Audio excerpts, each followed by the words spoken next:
Good morning to everyone. I'm so glad to be here. We would like to open the session, this three session that we plan to do to think together about the humanity future and to deal with a very crucial question of humanity. We have three sessions together. The first one will deal with the question of climate change. The second one will deal with AI, artificial intelligence. And the third one will be in Hebrew, will hold in Hebrew for thinking together about that Jewish philosophy deal with the relevant question of today, of these days. So the first session is supposed to be on climate change, and I'm very glad about the speakers, great speakers, very expertise in these issues, and I'm very proud about this session. Our first speaker will be Dr. Jeremy Benstein. He's one of the pioneers of the environmental society in Israel, especially in the inspiring society when they founding the Heschel Center for Sustainability in Tel Aviv. 40 years? No, 25 years. Wow.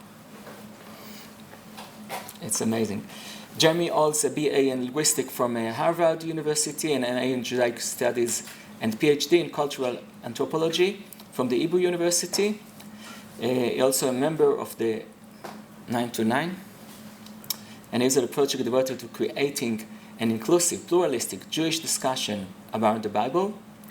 And more recently is the author of The Hebrew Roots, Jewish Roots, a tribal language of a global world.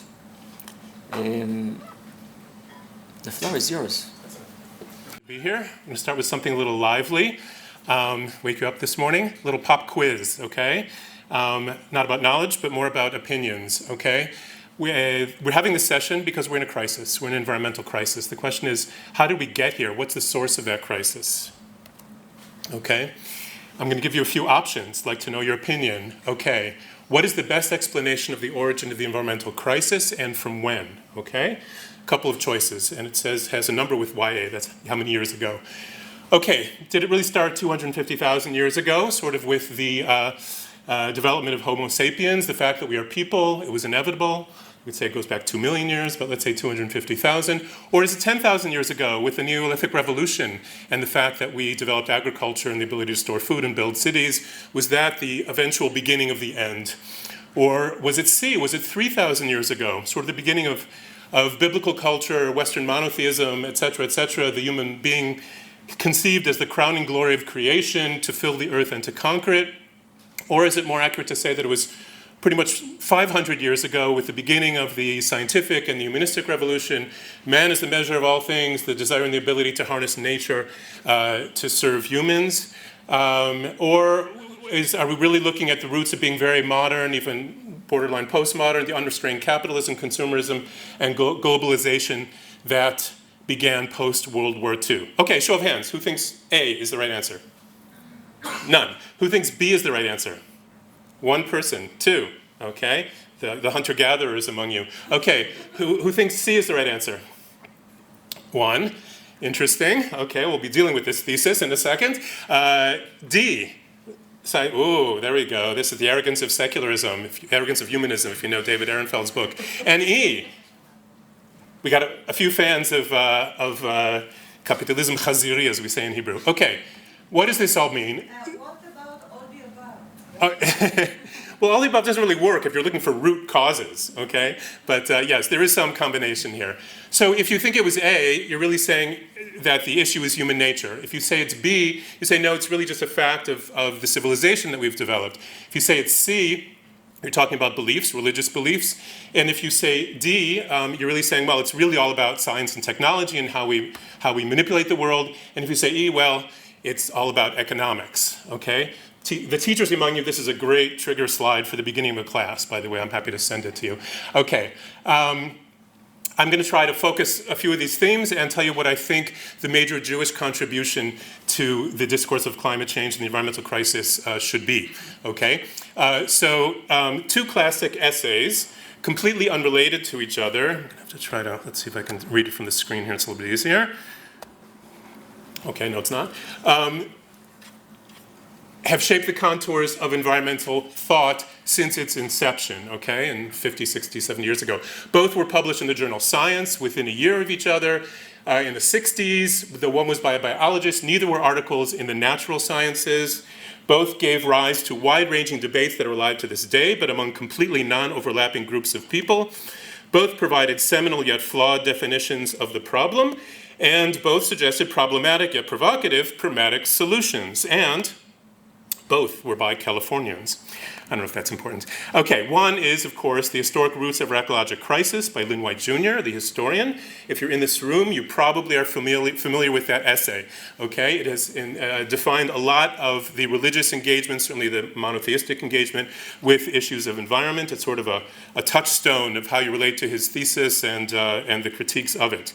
Okay, without going into detail of his thesis, I'll just say that he very clearly framed the debate around belief, around religion, around values. Okay, he says, human ecology is deeply conditioned by beliefs about our nature and destiny. Since the roots of our trouble are so largely religious, the remedy must also be essentially religious, whether we call it that or not, meaning we had to deal with changes in values. Okay, this may sound either obvious or like what else is there possibly to say until I show you the next essay, which says exactly the opposite. Okay. The second essay by the Californian, and this is by the biologist, is The Tragedy of the Commons by Garrett Hardin, biologist. And again, if you're sitting in this room, you may not be familiar with that essay, even though it's reputed to be the most highly cited essay in the social sciences ever. Okay, where did he talked about, he talked about the tragedy of the commons. I'll tell you what the commons is in a second, but the tragedy, as opposed to the crisis, which Lynn White talked about, the tragedy is this kind of innate flaw, this kind of feature of the system that dooms us all to environmental degradation and crisis, okay? He says, the example he gives is if everybody had cows and they grazed their cows on a commons, like in downtown Boston, then everybody has this incentive to grow their herd, right? Because you get all the profits from the cow, but you don't pay any of the expenses of the food because it's shared in common. And once you have a common resource like that, there's a built-in incentive to overuse it, to ruin it, okay? And obviously there are a lot of critiques of that. It means it's an unmanaged commons. When it's a managed commons, it's a whole other story, and that's what we'll talk about. But he puts it this way. He says, each person is locked into a system that compels them to increase their herd without limit in a world that is limited. Ruin is the destination towards which all people rush, each pursuing their own best interest in a society that believes in the freedom of the commons. Freedom in a commons brings ruin to all. The only solution lies in mutual coercion, mutually agreed upon, which is laws, okay? You have the commons of a traffic intersection. The mutual coercion, mutual agreed upon is a traffic light. We all know what happens when there's a blackout and you don't have a traffic light, the commons disappears, okay? Okay, so first of all, what is the commons? Here's one explanation of many, that you can look at it on very local or regional or global levels. You can look at it in terms of matter. We often think about it in terms of space, physical space. The atmosphere is a commons, the oceans are a commons, et cetera, but it's also in biology and also, of course, in intellectual property, affairs of the mind. All these things are questions of commons, are things that are open to all and can be overused or manipulated or degraded in different ways. There's a huge literature on this, by the way, and you recommend it if you're not familiar with it. So, is our environmental predicament a crisis, as White said, or a tragedy, as Garrett Hardin says? White says it's a crisis, which means it's a critical juncture in history. We have a choice. The solution is we need to change our beliefs through values and education and et cetera. He doesn't speak about coercion, doesn't speak about law or policy or economic incentives or anything along that line, whereas Hardin says he claims it's a flaw built into human nature, but I would say that the self-perception of human beings as profit-maximizing mini corporations, as it were. That's the flaw. It's not human nature. There are plenty of societies that demonstrate that not everybody is out for their own good all the time, but there's definitely a flaw built into the system. And the solution, of course, is to change behavior. We have to disincentivize overuse. We have to regulate. We have to put into place all kinds of policy tools. Okay? And he explicitly in his essay says that you can't depend on education. Education is not going to do the trick, because you could educate 90% of the people to really believe that we are one with nature, or that we shouldn't build on the open the hills outside Jerusalem, to use a contemporary example. But you only need a few people, some greedy property developers, and with a few partners in city government, and there you go, no more hills outside Jerusalem. So that's why I said it's all about law, it's all about policy, etc. Okay, so this brings me to my thesis. So since these very seminal essays, most writers on religion and the environment have followed White, right? Focusing the metaphysical questions regarding the human place in the created order and the tension between anthropocentrism and biocentrism, okay? I teach a class in environmental ethics. It's about half the semester talking about that whole debate. However, my thesis is that the uniquely Jewish contribution to addressing the current environmental crisis can come from following Hardin's lead with our tradition of responsibility for each other and the commons in our lives, which is embedded in halakha.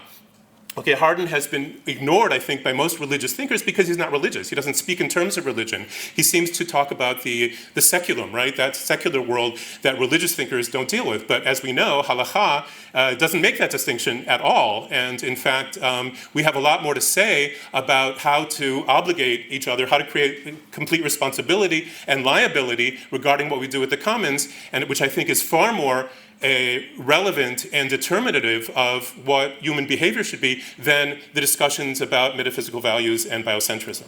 That's my own personal bias. Okay? Oh, I just said that. Okay. So even though there's no Masechet Sviva in the Talmud, right, much of Seder Nizikin, the order of torts and damages, provides fertile ground for this engagement. And my claim here is I think, a trenchant call it capitalist or anti-neoliberal economics. Western neoliberal economics has become hyper-individualist, and we need to recalibrate the balance between personal privilege and the collective good. And Jewish sources can help with that. I think we have a different conception. Okay, you don't have to take my word for it. Let's take some examples from the Mishnah of Bava Kama, chapter 1. Talk about 4 types of damages: the ox, the pit, the grazing flock, and the fire. Too short time to go into actually what are these different things. But what's interesting is that, as the text says, that they differentiate between why are these 4 different archetypes. But then they say, a hatzad hashaveh shebehen shedarkan lahazik. Okay, v'shmiratan alecha. That what they have in common is that they're all potential sources of damages, and the burden of preventing that harm is upon you. And it's an interesting sort of use of the second person exhortative. Like, it's very direct. It's not just saying, oh, there is. No, you, the reader, you're responsible for taking charge of these damages. Okay, some specific examples. I love this Mishnah, Bava Kama, chapter 3, number 1. One who places a jug in the public domain. Okay, haminiach et hakad. Person A, cleaning out their house, as one does, take trash out to the sidewalk, or not trash, maybe think, oh, somebody might want this jug. It looks nice, I'll put it on the sidewalk. Maybe somebody will want it, okay? I don't know if that still happens in the States, it happens all over Israel. So person A puts a jug in the public domain, someone else, person B, stumbles upon it and breaks it, okay? Person B is not liable for breaking that person's property, okay? However, if person B is injured, person A is liable for that person's injury, even though he said, oh, I don't want this, it's not mine, I'm going to put it out on the sidewalk, okay? Not even in my personal property, I'm going to put it on city property, right? But person A, the owner of the jug, is liable for that. Not only that, but if person B breaks the jug of person A, there was water in there, and person C comes along and slips on the water, well, person A is still responsible for the injuries to that person because there is a complete and unbroken chain of ownership and therefore liability regarding what happens in the commons. You can't deny that ownership even through declaring it hefker, declaring it unowned, okay? Mission number 2, if you hide thorns or broken glass, or put thorns atop your fence, or if your fence has fallen into the public thoroughfare and someone else is injured thereby, you are liable, okay? Now, it doesn't take a huge stretch of the imagination to think about health-impairing pollution, to think about dioxins and PCPs and plastics in the oceans and everything else that we put in the public thoroughfare, the commons, those unowned areas of our lives, whether it's the sidewalk outside our house or whether it's the atmosphere and the world, and think about the fact that what liability everyone has for that happening, okay? Last small example here, we have a few larger examples. So Shimon ben Gamliel says, anyone who causes any sort of damage or harm in the public domain where people are hurt must pay restitution. Okay, it's a pretty general principle. In English, we sometimes call that the polluter pays, except it's rarely enforced in a direct and unmitigated context. There's always arguments and discussions about, well, can you really trace the mortality around the petrochemical plants of Haifa? Can you really trace the higher cancer rates directly to those plants? Maybe it's a different factory, et cetera, even though we know that they're putting harmful events into our thing. Okay. And this is codified in the Mishnah Torah by the Rambam, that you can't abandon, you can't declare these things not your own property, not your own influence, okay? And here a little nod, this is actually, Shmuel is going to speak more about this probably a little bit, but a great quote from Shimshon Raphael Hirsch, who says, humanity in taking possession of the unreasoning world becomes guardian of unreasoning property and is responsible for the forces inherent in it, just as we are responsible for the forces of our own body. Thus are we responsible for all the material things under our dominion and in our use, and even without the verdict of a court of law, even if no claim is put forward by another person, we must pay compensation for any harm done to another's property or body for which we are responsible. Okay, this is another favorite of mine. Okay, from the Tosefta of Baba Kama, whosoever robs the public, in other words, does something in the commons that denies other people either health or access or whatever, whoever robs the public must make restitution to the public, okay? And robbing the public is a graver offense than robbing an individual. For one who robs an individual can appease that person and return what he stole, but one who robs the public cannot appease the public and return to all of them what was stolen from them, okay? So just notice the contradiction here, the tension. It says, whoever robs the public must make restitution to the public, but if you rob the public, you can't make restitution to the public because you can't identify each and every person and price exactly the damage that they experience, etc. So how are you going to make restitution if that's the example?